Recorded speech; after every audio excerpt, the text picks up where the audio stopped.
안녕하세요. 미국 출신으로 온 대학이 미주은입니다. 12월 1일입니다.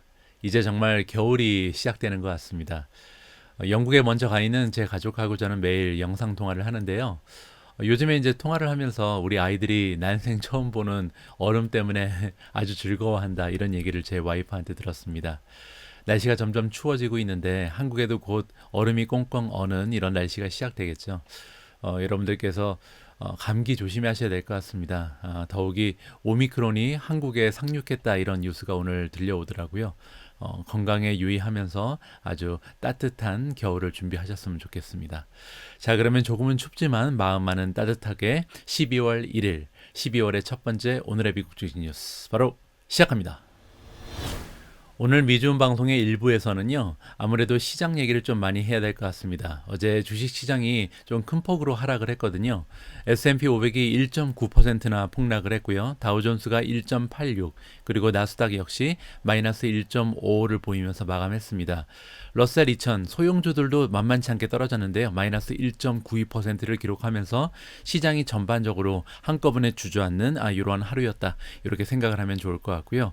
개별 종목의 성적표를 보겠습니다. 소파이가 가장 많이 떨어졌습니다. 6.67% 하락했고요.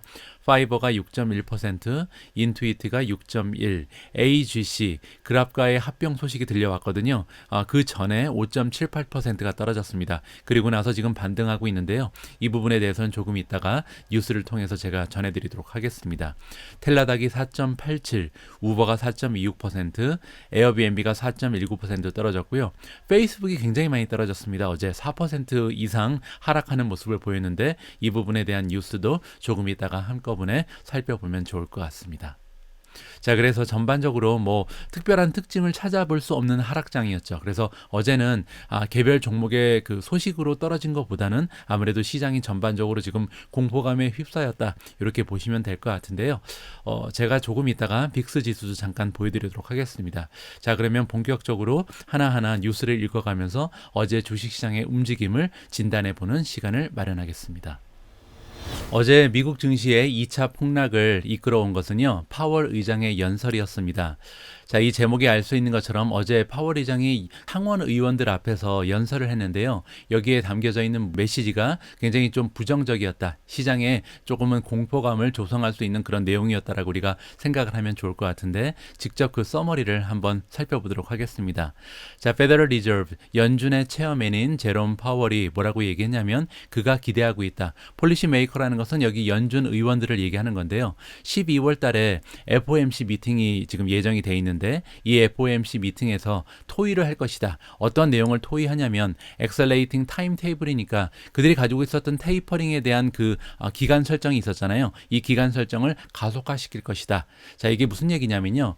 연준에서는 지금 현재 120빌리언씩 매달 자산 매입을 하고 있습니다. 우리가 흔히 이제 시장에 돈을 뿌린다 이렇게 얘기하는 게 바로 이 자산 매입이거든요.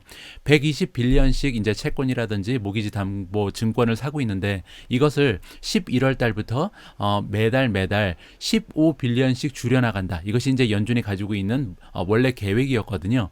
120을 우리가 15빌리언으로 나누면 8개월이 걸린다. 이렇게 우리가 계산을 할 수가 있습니다. 그렇게 되면 11월부터 내년 상반기까지 8개월에 걸쳐서 지속적으로 테이퍼링을 하는구나. 이렇게 우리가 기대를 하고 있었거든요. 그런데 이제 어제 얘기한 게 뭐냐면 이게 조금 더 빨라질 수 있다. 그러니까 15빌리언씩 줄이는 대신 조금 더 많이씩 줄일 수 있다라고 우리가 생각을 할 수가 있겠죠. 자, 그렇게 되면 어떠한 문제가 생기냐면요. 이 테이퍼링이 마무리가 돼야 보통 기준금리 인상이 다가오기 마련이거든요. 그런데 테이퍼링이 이제 짧아지면 그 얘기는 뭐냐면 내년 6월까지 원래 테이퍼링이 진행되기로 돼 있었는데 뭐 내년 3월, 4월에 끝나버릴 수가 있다는 거예요. 그러면 주식시장의 랠리가 내년 상반기까지 지속되지 못하고 조만간 폭락이 올 수도 있다. 왜냐하면 기준금리가 상승한다면 어쩔 수 없이 주식시장이 하락하는 것은 단기적으로는 어쩔 수가 없거든요. 이렇게 우리가 해석을 하면 좋을 것 같습니다. 그리고 또 하나 이제 뭐라고 얘기했냐면요. 파월이 또한 얘기했다. 아마도 지금이 좋은 시기인 것 같다. 뭐 하기 좋은 시기냐면 트랜지토리라는 얘기를 굉장히 많이 했죠. 인플레이션을 얘기하면서 지금 우리가 겪고 있는 인플레이션은 굉장히 단기적인 거다. 이러한 단어를 이제 트랜지토리라 그러는데 이 단기적이라는 말을 retire, 은퇴시킨다. 뭐 이러한 얘기를 했습니다. 그러니까 인플레이션이 생각보다 오래 간다. 단기적이라는 얘기 더 이상 안 해야겠다라고 얘기 얘기했다고 합니다.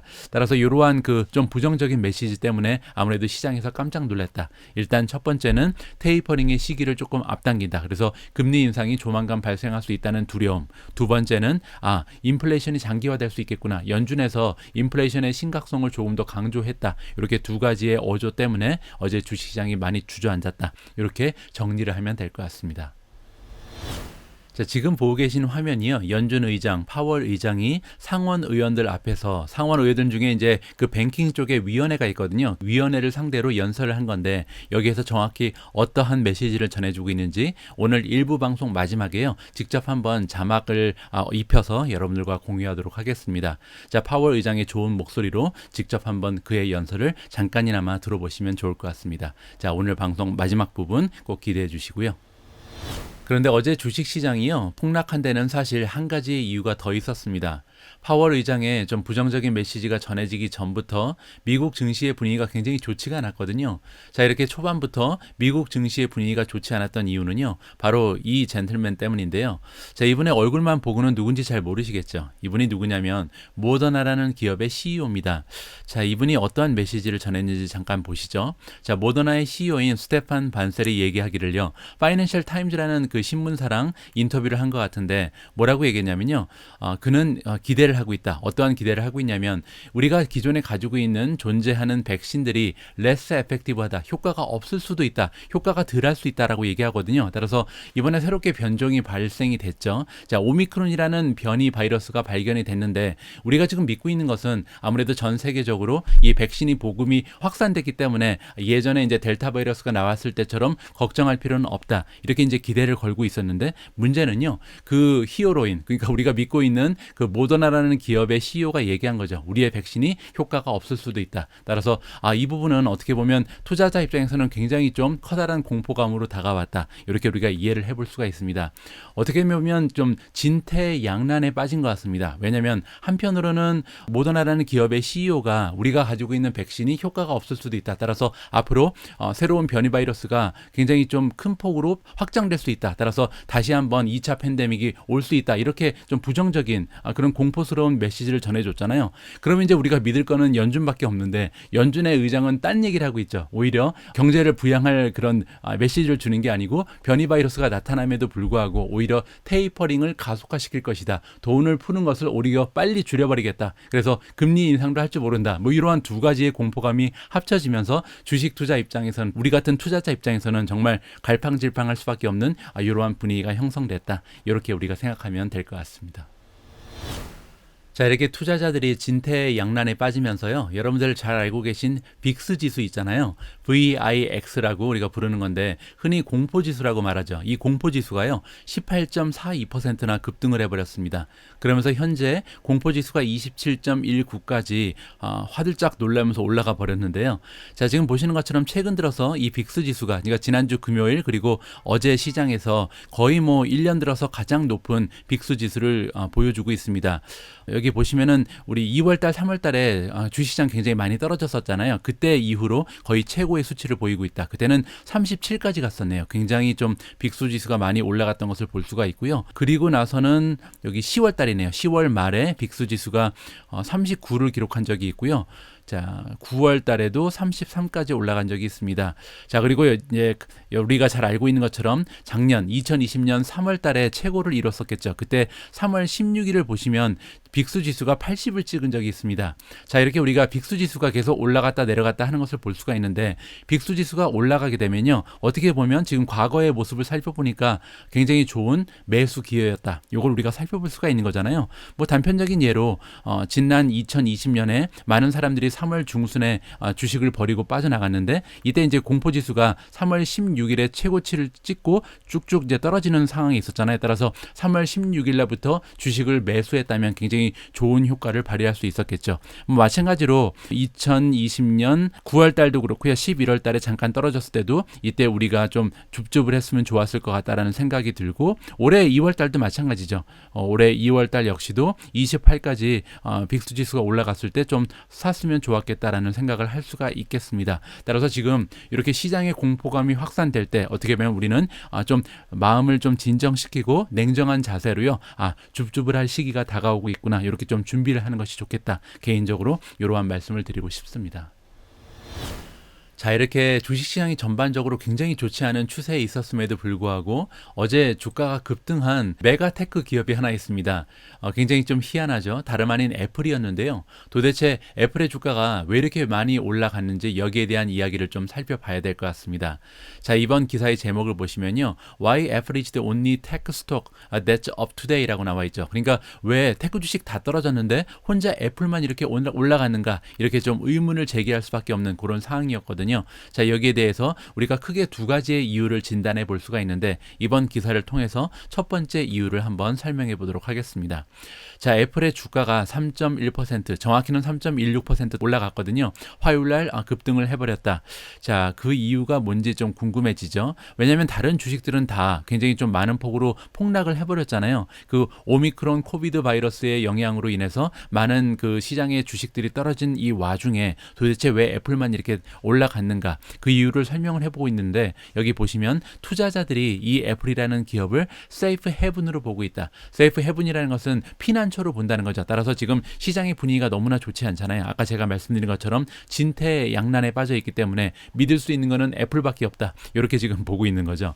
자, 니드함의 애널리스트인 로라 마틴에 의하면 투자자들이 지금 애플 쪽으로 넘어가고 있다. 그 이유가 뭐냐면 이 기업은, 애플이라는 기업은 굉장히 좀 캐시플로우가 넉넉하고, 그러니까 현금이 넘쳐나는 기업이라는 거죠. 그렇기 때문에 만약에 경기가 둔화되는 이런 상황이 도래하더라도 충분히 견딜 수 있는 이런 힘이 있다. 그리고 폴링 프라이스는 뭐냐면 가격이 떨어지더라도, 그러니까 지금 인플레이션이 굉장히 좀 많이 발생하고 있는데 코비드 바이러스가 팽창하면서 경기가 떨어지고 경기가 둔화되고 인플레이션도 사라지고 기업들이 가격을 많이 책정할 수 없는 이런 일이 발생하더라도 애플만은 살아남을 것이다. 애플은 그 가격을 유지하면서 튼튼한 매출의 성장을 계속해서 지켜내갈 수 있을 것이다. 이렇게 전망을 하는 것 같습니다. 자, 이렇게 지금 상황이 나빠지니까 믿을 거는 애플밖에 없다. 이렇게 좀 몰려든 경향이 있다라고 첫 번째 그 이유를 진단을 해볼 수가 있었고요. 자, 이렇게 흔들리는 미국 증시에서 애플이 혼자만 잘 나갔던 두 번째 이유를 살펴보겠습니다. 이 두 번째 이유는요, 아무래도 실적에서 우리가 찾을 수가 있을 것 같습니다. 보시면은 애플의 아이패드 판매 수가 나왔는데, 인 웨스턴 유럽이니까 서유럽에서의 그 판매 수거든요. 33%나 지난해에 비해서 향상했다, 이런 수치가 나오는데, 문제는 뭐냐면 다른 라이벌, 즉 경제 기업들은 모두 다 지금 헤매고 있다, 굉장히 흔들리고 있다, 이렇게 발표가 났거든요. 어떤 그 소식인지 직접 한번 확인을 해보도록 하겠습니다. 자, 애플의 아이패드 판매수 웨스턴 유럽, 서유럽에서 지금 어느 정도 판매됐는지가 발표가 됐는데 서드 쿼터니까요. 3분기 3개월 동안 판매된 수가 나와 있는 것 같습니다. 300만 대를 판매를 했다고 합니다. 엄청난 숫자죠. 단 3개월 만에. 그러니까 한 달에 100만 대씩 이렇게 유럽에서 판매가 됐다라고 우리가 생각해 볼 수가 있는데, 여기서 중요한 점은요. Other major vendors, 다른 경쟁 기업들은 굉장히 좀 드라마틱한 디클라인을 보였다. 그러니까 엄청나게 많이 떨어졌다는 거예요. 지금 유럽 그 지역에 전반적으로 다 이렇게 숫자가 좋지 않다. 이렇게 우리가 볼 수가 있는 거죠.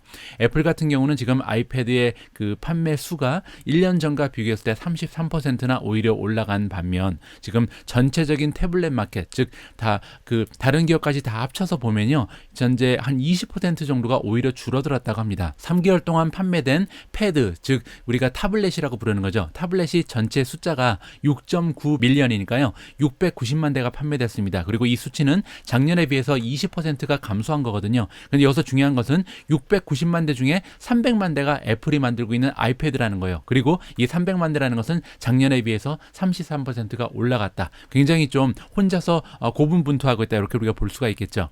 자, 애플이 이렇게 잘 나갈 수 있는 이유는 뭐냐면 vertically integrated supply chain이다. 그러니까 산업에 이렇게 쭉 걸쳐서 굉장히 좀 통합된 공급망을 확보하고 있다. 따라서 굉장히 좀 협력업체랑 강력한 파트너십을 구축하고 있기 때문에 이렇게 공급 라인에 문제가 있을 때 혼자만 잘 나갈 수 있는 힘이 있다. 이렇게 우리가 정리를 해볼 수가 있을 것 같습니다. 애플과 자웅을 겨루고 있는 탑4를 보면, 그러니까 이제 애플이 넘버 1이고요. 5위까지 기업이죠. 2위부터 5위는 삼성, 레노버, 허웨이 그리고 아마존이 있는데요. 이 모든 기업들이 대부분 다 지금 패드의 그 판매 수가 20%에서 53%까지 떨어졌다고 합니다.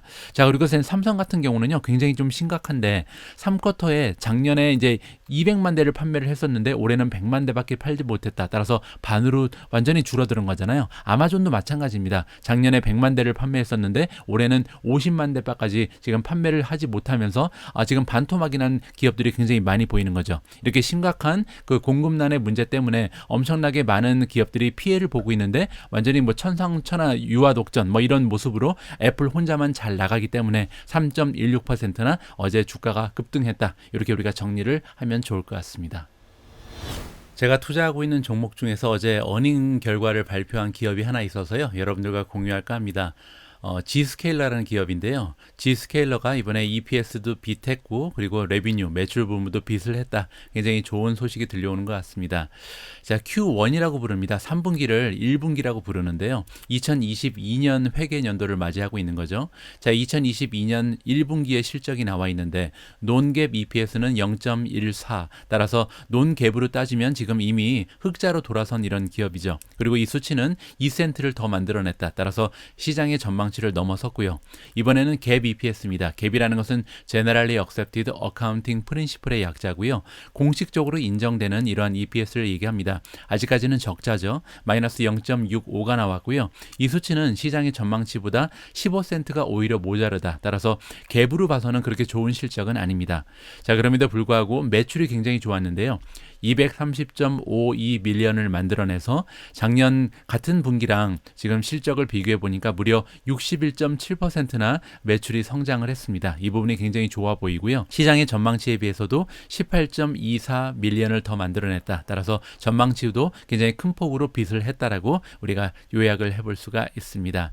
자, 이번에는 전망치를 살펴볼 텐데요. 다음 분기의 실적에 있어서 매출 같은 경우는 240에서 242 밀리언을 기대하고 있다. 지금 현재 분기에서 230이었잖아요. 따라서 가면 갈수록 지금 매출이 향상되고 있죠. 이 부분이 굉장히 좋은 것 같고요. 컨센서스는 212밖에 되지 않기 때문에 지금 시장의 전망치보다 뭐 한 15% 가까이 성장할 수 있다. 오히려 더 많이 만들어낼 수 있다. 이렇게 지금 발표를 한 거니까 전망치도 굉장히 좋습니다. 단지 이제 net income per share, 즉 EPS를 얘기하죠. net income이라는 것은 순이익인데 순이익의 다른 말이 earning이거든요. 따라서 earning per share, EPS로 보시면 됩니다. 논갭 EPS가 0.11 정도가 나올 거라고 얘기를 했는데 컨센서스는 지금 0.12이기 때문에 약간 떨어지긴 합니다. 자, 이번에는 2022년 회계연도의 전반적인 1년을 얘기하는데 1년 가이던스는요. 매출이 1.00에서 1.01 정도가 나올 것이다. 컨센서스는 957.28이니까 지금 마켓의 전망치를 많이 넘어섭니다. 그러니까 매출은 굉장히 좋은 상태고요. 자, 그 밑에 Calculated Billings라는 게 있는데요. 이 부분도 굉장히 중요한 그 매출의 척도가 될 수 있습니다. 자, 이게 뭐냐면요. G스케일러 같은 기업들, 소프트웨어를 판매하는 기업들은 대부분 다 구독 모델입니다. 그 의미가 뭐냐면 보통은 이제 1년 단위로 빌링을 하겠죠. 빌링을 한다는 것은 이제 차지를 한다는 겁니다. 그래서 기업하고 계약을 할 때 1년간 얼마를 내세요. 이렇게 청구서를 보내면 고객사 입장에서는 1년치를 한꺼번에 지불을 하겠죠. 거기서 받은 돈이 여기 나와 있는 1.3에서 1.305 정도를 기대를 하고 있다는 겁니다. 근데 지금 매출을 보면요. 1.00에서 1.01이잖아요. 따라서 1년 동안 지금 장부상에 적힌 매출은 1.00인데 지금 미리 받은, 그러니까 지불된 금액은 1.30이란 얘기입니다. 이렇게 왜 차이가 나냐면 돈을 받았다고 해서 이거를 다 매출로 잡을 수가 없겠죠. 왜냐면 계약 기간이 12개월이라면 12로 나누어서 매달 포스팅을 하는 거거든요. 그래서 빌링이 더 많다는 얘기는 뭐냐면 가면 갈수록 앞으로 매출이 늘어날 것이다. 왜냐면 지금 빌링이라는 것은 앞으로 구독 모델, 그러니까 앞으로 1년, 2년 동안 나의 그 구독 모델을 산 그 기업한테 받은 돈이기 때문에 이 캘큘레이티드 빌링이 그 매출보다 더 높다는 것은 가면 갈수록 매출이 올라갈 가능성이 높다는 거죠. 미래 매출이 이렇게 나와 있다. 이렇게 우리가 정리를 하면 좋을 것 같습니다. 자, 다음은 논갭 넷 인컴. 아까 말씀드린 것처럼 넷 인컴은 어닝이죠. 어닝 퍼 시어는 0.50에서 0.52 정도를 내다보고 있는데 컨센서스는 0.55다. 따라서 시장의 전망치보다 아직 어닝은 조금 떨어지는 모습을 보입니다. 하지만 굉장히 매출 부분이 좋기 때문에 성장이 가속화되고 있구나. 가면 갈수록 조금 더 좋은 매출을 기대해 볼 수가 있기 때문에 성장주에서 가장 중요한 것은 사실 매출이거든요. 그렇기 때문에 지금 시장이 마감된 이후에 어닝 발표하고 나서요. 4.71% 올라가는 추세를 보여주고 있습니다. 제가 미주음 방송을 통해서도 여러 번 언급을 드린 기업이 있습니다. 그랩이라는 그 말레이시아 기업인데요. 이 그랩이 드디어 미국 시장에 상장한다는 굉장히 좋은 소식이 들려왔습니다. 자, 스펙 주식으로 지금 우리가 투자를 진행하고 있었던 주식이죠. RT미터 그로스가 올라가고 있다. 주가가 상승하고 있다는 거죠. 왜 이렇게 주가가 올라가고 있냐면 홀더들이, 주주들이 드디어 승인을 했다고 합니다. 그랩이라는 그 기업과의 상장, 그러니까 합병을 해서 상장을 하잖아요. 스펙은. 이것이 드디어 이제 주주들의 승인을 받으면서 주가가 보시면 지금 7.39%나 올라가고 있습니다. 장중에 5.78%가 떨어졌었거든요. 지금 시장이 마감된 이후에 7.4%나 급등한다. 이렇게 이해하시면 될 것 같습니다. 조금만 더 살펴볼게요. 자, 쉐어홀더들, 주주들이 지금 리뎀션을 하는 게 있는데, 리뎀션이 뭐냐면요. 스펙 주식 같은 경우는 이 합병이 발표가 됐을 때 자기가 가지고 있는 주식을 포기할 수가 있거든요. 그리고 나는 현금으로 달라 이렇게 요구를 할 수 있는데, 이렇게 현금으로 바꾼 사람이 거의 0%다. 따라서 그랩과의 합병을 굉장히 좀 만족스러워 하는구나. 주주들이 굉장히 환호성을 지르는구나. 이렇게 우리가 생각해 볼 수가 있을 것 같습니다. 그리고 이번 딜은요, 기대가 되고 있다. 내일 마무리가 될 것으로 나와 있습니다. 그 얘기는 뭐냐면 지금 이 기사가 어제 기사이기 때문에 미국 시장으로는 수요일 날 마무리가 된다는 거죠. 그렇게 되면 그랩이라는 이름으로 이제 매매가 되는 것은 이제 나스닥에 상장이 될 텐데, 나스닥에 상장이 될 때 심볼, 티커의 이름은요, GRAB입니다. 그리고 이 GRAB로 우리가 매매를 시작할 수 있는 것은 목요일 시장부터다. 따라서 만약에 오늘 저녁에 수요일 날 저녁에 여러분들께서 투자를 하고 싶으시면 GRAB는 사실 수가 없고요. 지금은 AGC라는 스펙 주식에 투자를 하셔야 된다. 이렇게 말씀을 드리고 싶습니다. 자, 그리고 그랩이라는 기업에 대해서 잠깐 설명을 다시 한번 드리면요. 동남아에 있어서 가장 밸류가 높은 이런 스타트업 기업이다. 그리고 이번에 합병을 통해서 상장을 하는 거잖아요. 어떠한 합병이냐면 알고 계신 것처럼 RT미터라는 스펙 주식, 티커 네임은 AGC고요. 이 기업과의 합병을 통해서 이번에 나스닥에 상장을 진행하게 됐습니다. 그리고 현재 밸류에이션은요, 40빌리언 정도가 나와 있습니다. 자, 이번 딜은요, 어떠한 의미가 있냐면 40빌리언이라는 액수가요, 동남아 기업이 지금 미국 주식시장에 상장하는 거에 있어서는 최고의 지금 규모라고 합니다. 따라서 굉장히 커다란 기업이 이번에 나스닥에 나타나는구나. 이렇게 우리가 정리를 하면 좋을 것 같습니다. 사실 그랩과 이 알티미터 AGC와의 합병은요, 원래 2분기에 되기로 돼 있었습니다. 굉장히 좀 오랫동안 질질 끌다가 마침내 드디어 주주들의 승인도 받고 드디어 이제 나스닥에 상장을 하게 되는 거거든요. 따라서 이 주식을 갖고 있었던 분들, AGC에 투자를 하고 계신 분들께서는 굉장히 좀 오랫동안 기다리시는 셈인데, 여러분들의 참을성이 드디어 이제 빛을 발한다. 축하의 말씀을 드리고 싶습니다.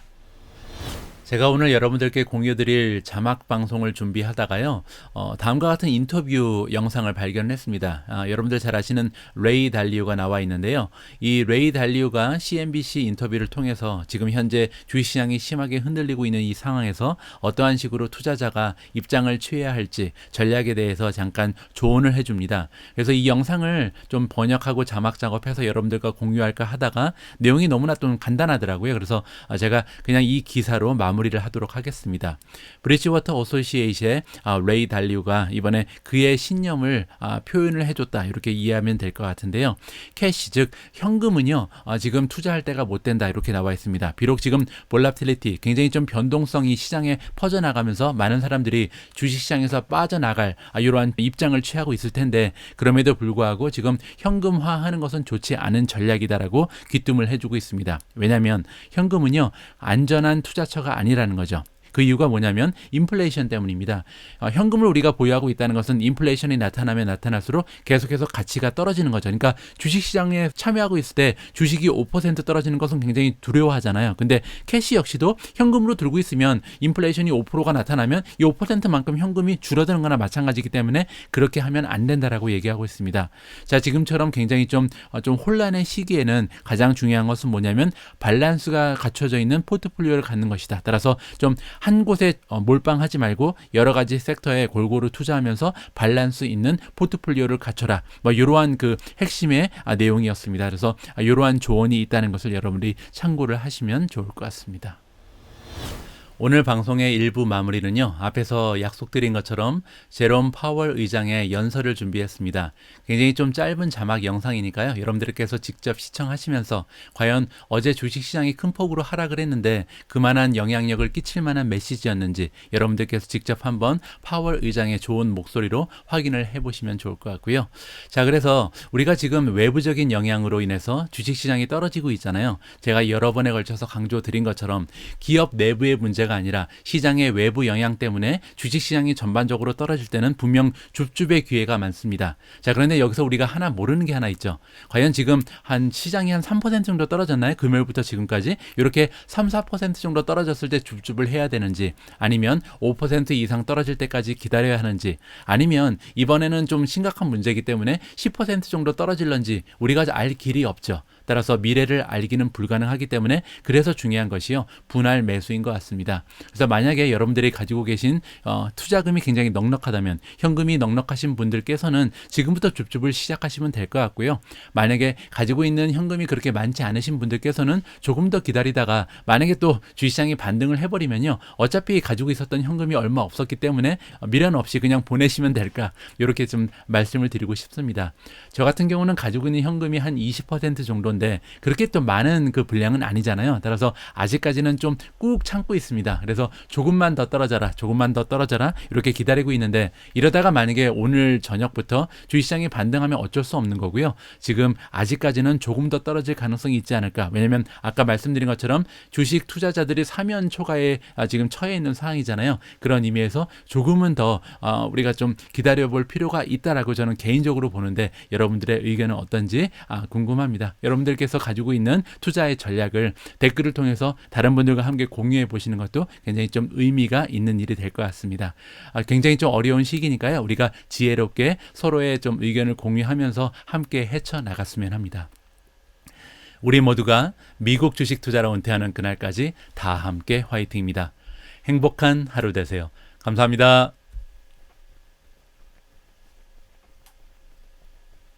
At this point, the economy is very strong and inflationary pressures are high, and it is therefore appropriate, in my view, to consider wrapping up the taper of our asset purchases, which we actually announced at the November meeting, perhaps a few months sooner.